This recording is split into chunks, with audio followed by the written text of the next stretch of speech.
All right, we just came back in from putting fly spray on Simon and Teddy. The sun came out. It's absolutely beautiful. Cool weather. I'd say maybe in the 70s. But the flies were bugging the boys. So we came out and we sprayed them. And we checked on Simon's bite wound. Looks like it's doing better. Yep, and now he's just underneath the tree chilling. And you can see all the water that we got. And this was nothing compared to what we got several weeks ago. It took us forever before we opened this area up. But you can see Ted out there munching on grass. And the track stays pretty dry for the most part. In a couple of weeks, I'm gonna add more to the east end. Go ahead and put down some non-woven fabric, put some more fines down, and eventually I'd like this entire circle, or I should say oval, just to be fines. And you can see just past the horse watering post that we have, that the horses don't drink out of, there is a ton of water. I call it the three-way. So that will eventually get filled in with stone. Because that would just, and they don't, right now they haven't gone out there very much. And I have the ability to put a line up, just a little gate that electrifies to keep them out if I want. But they don't really seem like they want to go out there too much. And you can see there's some standing water here. But all this, hopefully by the end of summer, will have gravel down.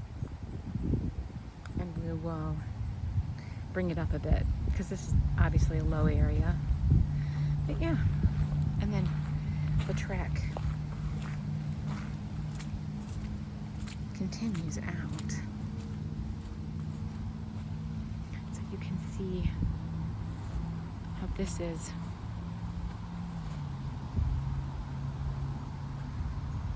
I call this the south side of Churi's track, the first horse that we ever brought home. We had this track, and then we added on last summer. We came out like lunatics, I think before we were bringing the boys home from the rescue that we got them from, and we added on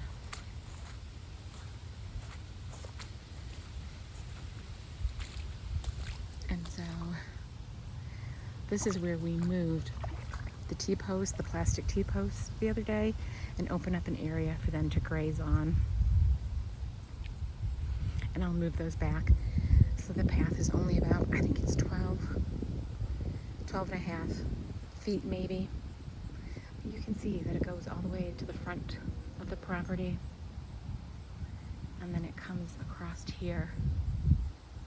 And I call that actually the fourth little leg of the track, or the southern portion of it. It comes all the way around.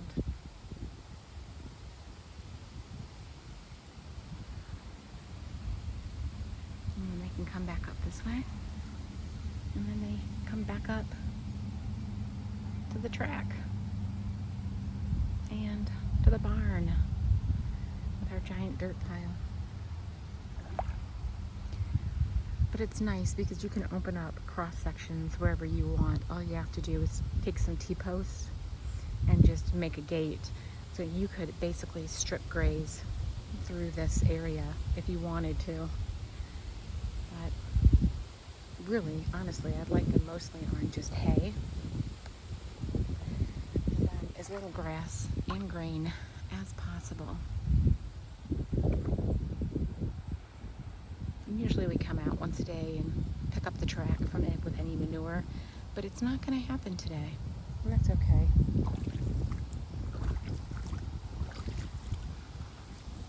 And we usually give them their dinner think they had at 4 when we had them boarded for the winter. And I've been trying to push him back to about 4:30, and that way then I can go inside and feed Oak, our little puppy. Well, he's not a puppy. He's like 9 years old. Golden, he's so sweet. Yeah. So they know when it's getting close to 4 o'clock. I came out earlier to go ahead and clean their stalls, and they heard me making up their dinner. So they came out of the pasture. They definitely know the sound. It's very familiar. Hey, sweet Simon boy. You can take a nap? Yeah. All right. Well, I hope you guys have a good day and a blessed day. And we'll talk to you later.